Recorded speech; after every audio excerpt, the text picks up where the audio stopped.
Vous voyez, l'armée israélienne n'était pas très impressionnante. Et ils n'avaient pratiquement pas d'armes lourdes. Et ils avaient 4 avions et 2, ils ont perdu quelques jours après le début de la guerre, qui durait plus qu'1 an.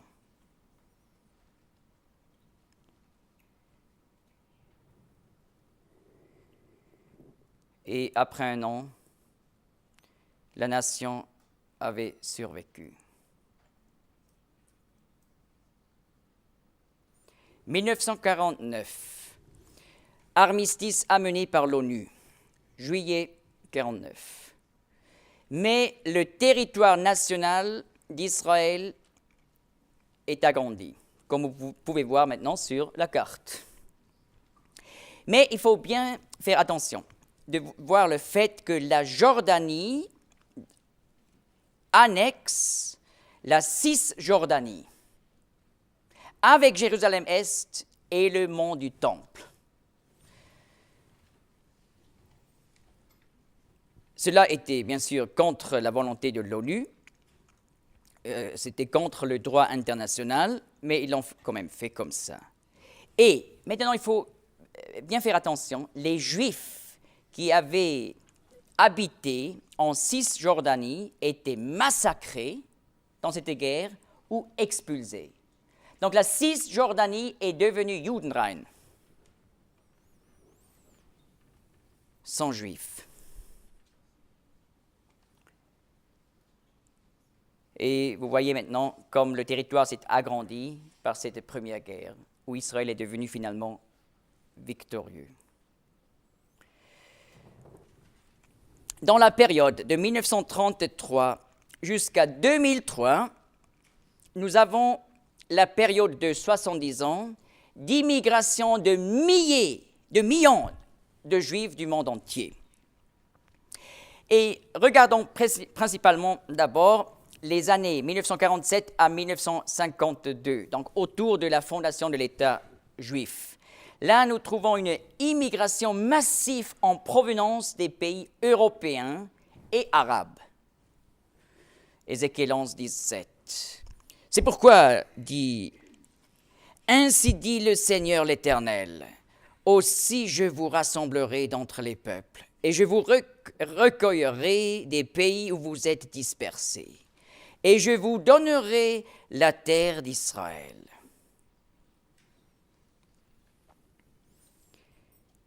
Ézéchiel 37, 21. Et dis-leur, ainsi dit le Seigneur l'Éternel, voici je prendrai les fils d'Israël d'entre les nations où ils sont allés, et je les rassemblerai de toutes parts, et je les ferai entrer dans leur terre. De 1948 à 2003, la population juive augmente de 657 000 à plus de 5 millions. Donc, nous avons là une immigration de tous les 5 continents du monde, et cela de plus de 140 pays différents.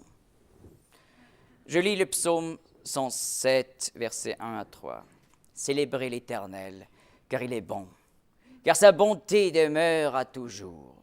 Que les rachetés de l'Éternel le disent, ceux qu'il a rachetés de la main de l'oppresseur, et qu'il a rassemblé des pays du levant et du couchant, du nord et de la mer. » Psaume 107, 28. Alors, ils ont crié à l'Éternel dans leur détresse, et il les a fait sortir de leur angoisse. Il arrête la tempête, la changeant en calme, et les flots se taisent. Après la Deuxième Guerre mondiale. Verset 30, « Et ils se réjouissent de ce que les eaux sont apaisées, et il les conduit au port qu'ils désiraient. » Et il les conduit au port qu'il désirait. Et il les conduit au port qu'il désirait. Et il les conduit au port qu'il désirait. Maintenant, vous connaissez le verset par cœur. Un de plus. Verset 31, « Qu'il célèbre l'Éternel pour sa bonté et pour ses merveilles envers les fils des hommes, et qu'il l'exalte dans la congrégation du peuple et le loue dans l'assemblée des anciens.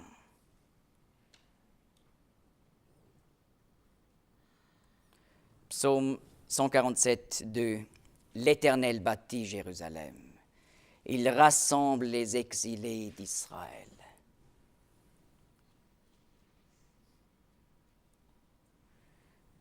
Ils sont venus beaucoup en avion aussi. Ésaïe 68. Qui sont ceux-ci qui volent comme une nuée et comme les colombes vers leur colombier? Mais vous voyez, 48, 49, ce n'était pas la fin. Octobre à novembre 1956, campagne du Sinaï. Pourquoi? La bande de Gaza et la péninsule du Sinaï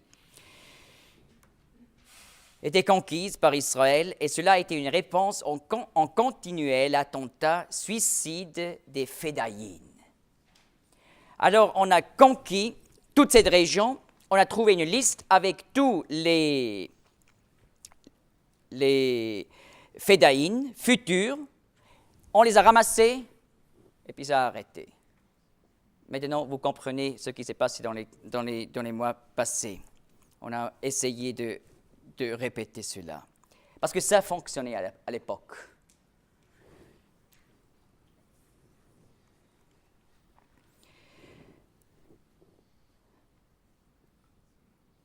Donc une conquise remarquable. Mais pour faire un accord avec l'Égypte, 1957, Israël était prêt à restituer le Sinaï et la bande de Gaza. Ils ont rendu.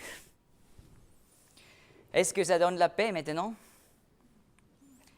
Eh bien, l'Union soviétique a envoyé des armes modernes aux pays islamiques autour d'Israël pour leur donner la force pour un deuxième essai de détruire, exterminer Israël totalement. Et en 1967, on avait la conviction que le moment est venu pour ce but. Venez et exterminons-les de sorte qu'ils ne soient plus une nation et qu'on ne fasse plus mention du nom d'Israël. Alors la guerre des 6 jours a déclenché le 5 juin. En quelques heures, destruction du pouvoir aérien de l'Égypte et de la Syrie par Israël. Et surtout sur le sol. Voilà des chars au Negev, combat pendant la nuit.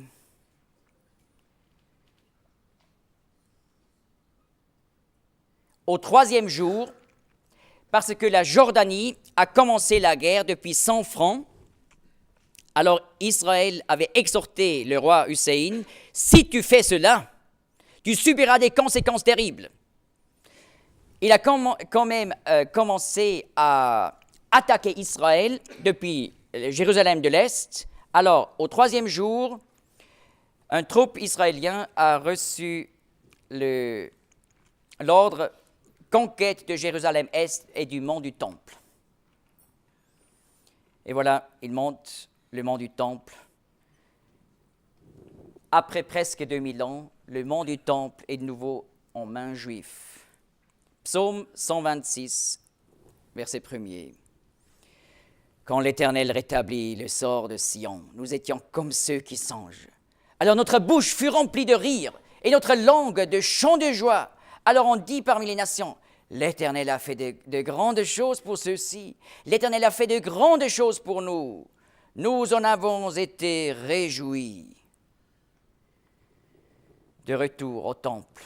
Voilà, le mur des lamentations est un reste du 2e temple, un reste du mur extérieur du 2e temple. Après 6 jours, le silence. Une nation a survécu. Voilà l'étoile de David au ciel, le signe du Messie, du prince de la paix. Après la guerre. Et voilà les résultats de cette guerre. conquête de la péninsule du Sinaï. La deuxième fois. De la bande de Gaza, de la Cisjordanie, du Golan et de la vieille ville de Jérusalem avec le mont du Temple.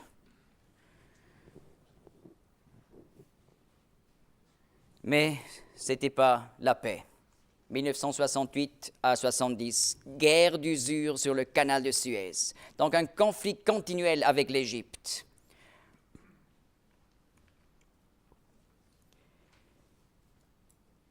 Quel drame! Le monde islamique attendait encore quelques années pour être sûr, cette fois, nous arrivons à exterminer complètement Israël. Et on fait cette guerre au Yom Kippour. Voilà le 6 octobre 1973. L'Égypte, la Syrie et la Jordanie essayent pour la troisième fois de pouvoir complètement effacer Israël. Cela aussi avec l'Irak. Exterminons-les de sorte qu'ils ne soient plus une nation. C'était donc une attaque au jour le plus saint en Israël. Les ennemis étaient l'Égypte, la Syrie, la Jordanie, l'Irak, l'Arabie saoudite, le Koweït, le Maroc, l'Algérie. Cette fois, on va exterminer Israël, ils ont dit. Ils ont commencé le jour où tout le monde est à la synagogue pour confesser les péchés personnels. Personne n'écoute la radio, personne voit la télévision pour être appelé à la guerre.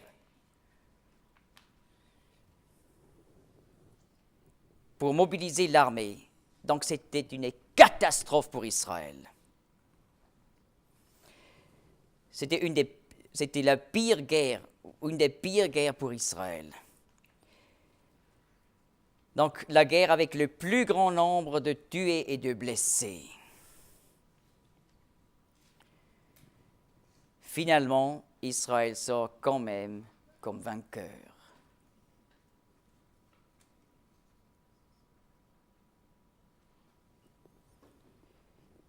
Mais c'était vraiment une chose qui a marqué profondément, qui a marqué des blessures profondes dans l'âme juive en Israël. Voilà, Dado El-Lazar, Ezer Weizmann et Ariel Sharon. Ariel Sharon, il est plus jeune ici qu'aujourd'hui. Mais vous voyez, il a vécu comme soldat toutes les guerres depuis 1948. C'est un des rares qui connaît toute l'histoire de l'État Israël moderne. N'est-ce pas? Nous avons plus de personnes qui connaissent toute l'histoire, qui ont vécu toute l'histoire de la Suisse depuis 1291, n'est-ce pas? Mais pour Israël, il y a encore des personnes qui ont vécu tout et qui raisonnent de cette perspective, donc en connaissant le passé. Les journalistes ne connaissent pas le passé. D'Israël, d'autres choses, oui. Bien sûr, ce sont des intellectuels. 26 mars 1979. Conclusion de la paix avec l'Égypte. Tiens, maintenant, espérance pour un nouveau Proche-Orient. La conséquence de cette conclusion, restitution de la péninsule du Sinaï. Donc Israël était prêt à rendre 80% de tous les territoires occupés. Vous voyez là, ça pourrait provoquer des espérances. Mais vous savez, lorsque j'étais en Égypte, j'ai parlé avec des Égyptiens, ils m'ont expliqué. On savait à l'époque, Sadat, il nous a expliqué, on ne peut pas détruire Israël. Nous sommes trop faibles. Il faut faire la paix. Il faut qu'une génération ultérieure le fasse. Ça, j'ai jamais lu dans les masses médias, n'est-ce pas? Oui, il semble. La paix arrive, mais c'était simplement parce que, pour le moment, c'était impossible de détruire Israël. Et vous voyez, 1982, guerre au Liban. Opération Paix en Galilée pour repousser le terrorisme terrible permanent de l'OLP de Yasser Arafat au Liban, qui a créé une sorte d'État militaire au Liban. Il a commis des massacres terribles parmi les Libanais. Et voilà, maintenant Israël s'est dit il faut faire quelque chose pour protéger la Galilée, tout le temps attaquée par les terroristes. Voilà quelques impressions de cette guerre.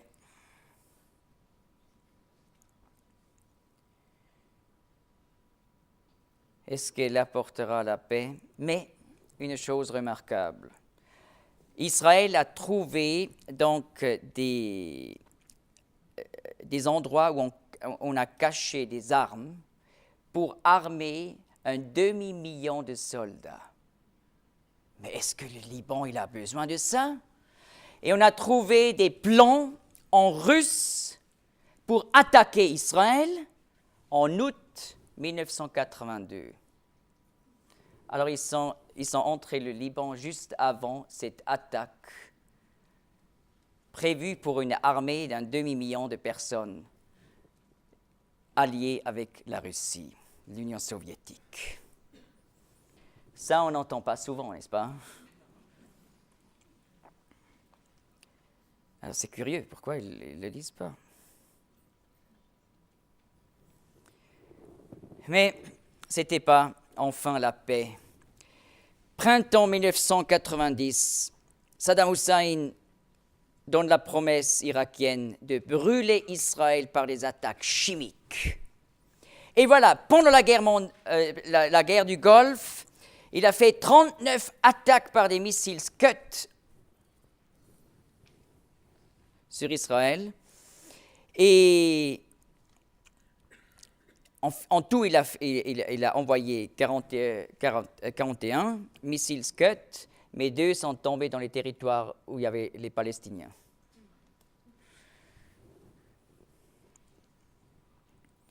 C'était un temps terrible. Voilà un missile Patriot pour réagir au missile Scud. Des centaines de blessés en Israël, mais moins de 10 morts. Mais des milliards de francs de dégâts. Oui, mais les maisons on peut rebâtir. C'était un miracle, comme la nation a été protégée. Et même de cette attaque aérienne avec des armes biologiques, car ces avions qui voulaient attaquer Israël depuis l'Irak étaient abattus par les Alliés encore dans la région du Golfe. Et voyez, cette guerre du Golfe est emplacée dans la période de 1987 à 1994, la période de la première intifada, soulèvement des Palestiniens pour détruire la morale israélienne.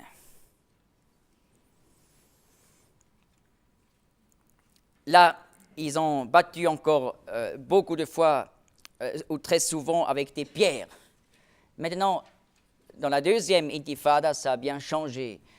Et un habitant d'Israël m'a dit, aujourd'hui, on dirait, mais venez avec les pierres, s'il vous plaît, venez, au lieu des attentats suicides de bombes. Mais malgré cette période de l'intifada, voilà 1989, le moment après que l'Union soviétique a pris fin, le début de l'immigration massive de Russie d'environ un demi-million de Juifs en quelques années.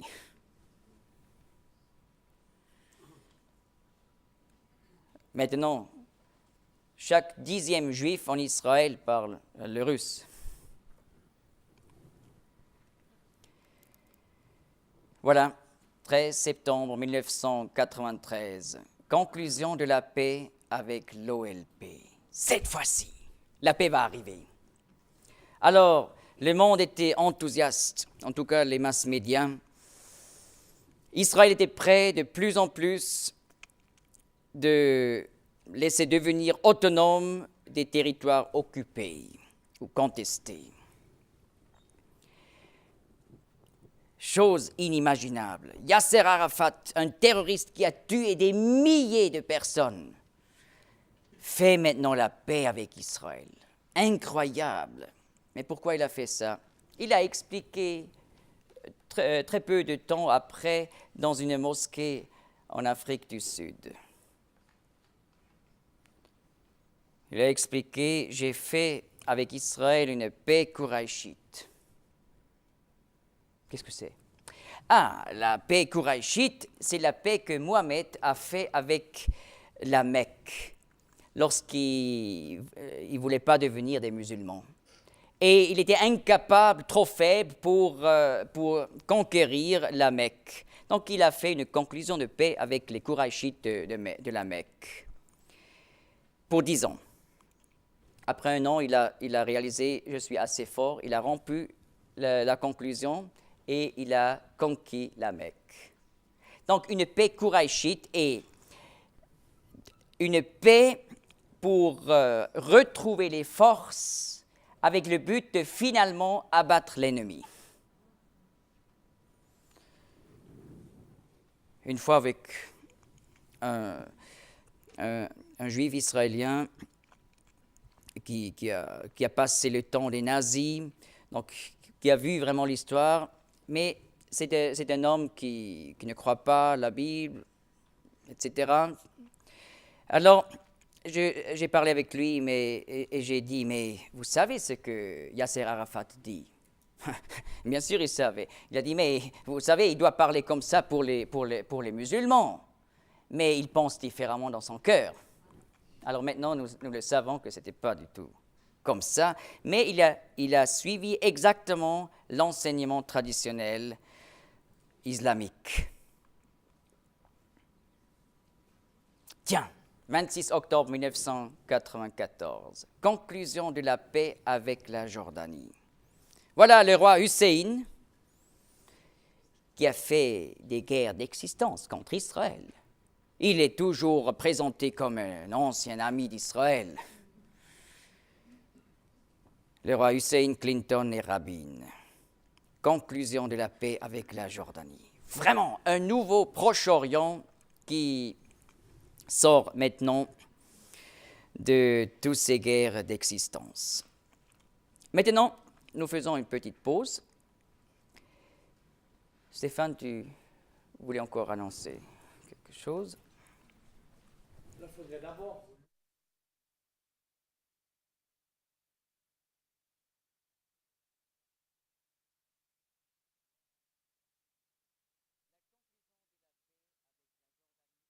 La conclusion de paix avec l'OLP. Et nous avons compris l'enseignement islamique quant à la paix kouraïchite. Alors on peut dire, selon la doctrine orthodoxe, je ne dis pas fondamentaliste, je dis orthodoxe. Vous entendez la nuance? Il est pas possible de faire de la paix avec des ennemis, donc des non-musulmans, juifs, chrétiens, païens. Sauf si l'ennemi est trop fort. Et cela pour regagner des forces, mais finalement, il faut abattre l'ennemi. Et surtout un ennemi qui se trouve sur Darul Islam, territoire islamique. Et ce qu'on a appelé dans le passé la Palestine, c'est un territoire islamique. Et voilà, octobre 2000. La deuxième intifada commence, intifada El-Aqsa. El-Aqsa, c'est le nom de la mosquée au sud, sur l'esplanade du Temple, parce que le centre du conflit est le mont du Temple. Et quand est-ce que cette intifada a commencé? Oui, vous savez exactement, c'était après que Sharon a visité le mont du Temple. Et c'était lui qui a provoqué tout, n'est-ce pas? Même que on avait parlé avant avec le gouvernement palestinien, est-ce que ça causera un problème? Non, on peut le faire. Et pourquoi il est monté? Il voulait voir avec le Waqf, donc l'organisation palestinienne islamique qui gouverne les places islamiques sur l'esplanade du temple. Parce que il y a quelque temps, ils ont commencé à construire une mosquée souterraine dans le mont du temple, pour une mosquée pour 10 000 personnes. Et pour cela, ils n'ont jamais obtenu une permission d'Israël, qui a quand même conquis le mont du temple et même annexé le mont du temple. Alors, ils ont détruit énormément dans le mont du temple en excavant et en jetant des milliers de tonnes de pierres en dehors de l'esplanade du temple, avec des richesses dedans archéologiques du deuxième temple. N'est-ce pas? Ce n'était pas la destruction de statues de Bouddha, parce que là, le monde crie, mais lorsque le deuxième temple est encore plus détruit, alors on ne l'entend même pas dans les masses médias. Ils nous ont en général pas dit que Sharon est monté pour voir les dégâts qu'ils ont faits dans le mont du temple. Et voilà, l'intifada a commencé, et maintenant on le sait que cette intifada était déjà préparée à l'avance. Et c'était juste après que Barak, ce n'était pas Sharon, le ministre, Barak a fait la plus grande offre aux Palestiniens. Il a même voulu faire des compromis quant à Jérusalem de l'Est, ce que jamais un ministre de l'État d'Israël a fait auparavant. Et cela était une faiblesse. Quand quelqu'un fait de telles offres, alors il est faible. En plus, Barak, il a fait retourner les soldats israéliens du Liban du Sud. Ça prouve que le terrorisme contre Israël dans cette région a reçu donc sa rétribution. Alors c'est un faible. Et l'ennemi montre la faiblesse, il faut le lutter. Et voilà, cela a demandé la lutte islamique contre Israël. Et après bien du temps, en printemps 2002, l'opération Muraille protectrice a été ouverte. Le combat contre le terrorisme. Et voilà, on a essayé de faire la même chose comme en 1956, j'ai expliqué, donc de pouvoir prendre tous les terroristes futurs pour apaiser la région. En plus, Sharon, il sait, aux musulmans, il faut montrer qu'on est plus fort. Alors là, ils sont prêts à faire la paix. Vous voyez, ce n'est pas du tout la manière de penser ici en Europe. Alors c'est pour ça il y a tant de personnes qui pensent qu'il est fou, mais ils connaissent les règles. Il faut montrer la force, et alors c'est pour faire la paix. Ce n'est pas parce qu'il aime la guerre.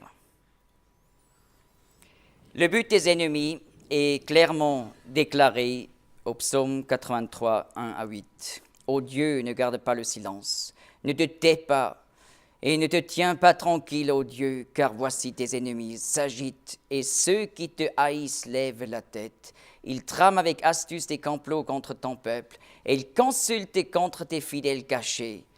Ils ont dit, venez et exterminons-les de sorte qu'ils ne soient plus une nation et qu'on ne fasse plus mention du nom d'Israël. Car ils ont consulté ensemble d'un cœur. Ils ont fait une alliance contre toi, les tentes d'Édom et les Ismaélites, Moab et les Agaréniens, Gébal et Ammon et Amalek, la Philistie avec les habitants de Tyr. Assur aussi s'est joint à eux ils servent de bras aux fils de Lot. Voilà donc des termes anciens qui désignent donc les ennemis autour d'Israël d'aujourd'hui. Édom, Moab, Ammon, la Jordanie, Tyr, au Liban, et vous avez Ismaël, c'est une faute d'orthographe, les Ismaélites, donc l'Arabie Saoudite, et plusieurs autres, aussi la Philistie. La Philistie, dans l'Ancien Testament, était la région de la bande de Gaza. Donc les Philistins, dans l'Ancien Testament, ennemis d'Israël, et de nouveau actuellement la Philistie contre Israël. Et plusieurs autres noms. Le but est clair, détruire Israël. Et cela ne s'applique pas à un moment dans l'histoire passée, dans l'ancienne histoire. Pourquoi? Parce qu'une telle alliance, on ne connaît pas de l'histoire du passé, mais c'est un psaume prophétique pour les derniers jours. Eh bien, nous avons clairement vu, le Messie est venu, il a été rejeté par une partie du peuple d'Israël. Plusieurs l'ont reçu comme Messie et Sauveur. Et dans la suite, Israël a été dispersé. Mais les promesses de Dieu sont fermes.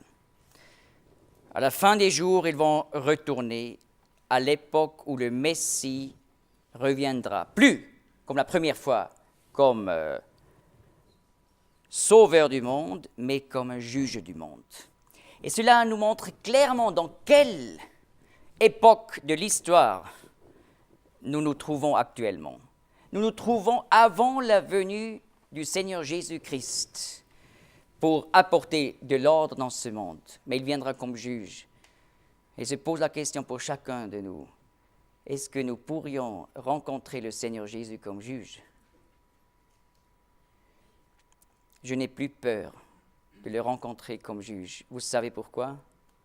Parce que je sais que le juge a subi le jugement sur lui-même à la croix du Calvaire. Et la parole de Dieu explique clairement que chacun qui reçoit donc ce sacrifice du Messie, annoncé en Ésaïe 53, pour ses propres péchés, celui qui est prêt vraiment à exposer les péchés de sa vie à Dieu dans la prière, sincèrement, en regrettant, il obtient le pardon par le Messie, parce qu'il est venu comme sauveur du monde. Et ainsi, on peut rencontrer le Seigneur Jésus comme juge du monde. Parce que le juge a déjà payé. Mais si vous n'avez pas reçu ce sacrifice, ce pardon, la vie éternelle qui est offert à chacun qui reçoit le Seigneur Jésus comme son sauveur, eh bien vous allez rencontrer le Seigneur Jésus comme juge du monde et subir aussi le jugement éternel. Eh bien nous sommes présentés devant un choix fondamental, la mort ou la vie. Mais la Torah, la loi de Moïse dit, choisis la vie afin que tu vives. N'est-ce pas, nous voyons, la Bible n'est pas un livre humain. C'est des prophéties qui s'accomplissent au cours des siècles et des milliers d'années. C'est une preuve claire que nous avons affaire à la parole de Dieu qui nous appelle à recevoir le salut. Je vous remercie de votre attente.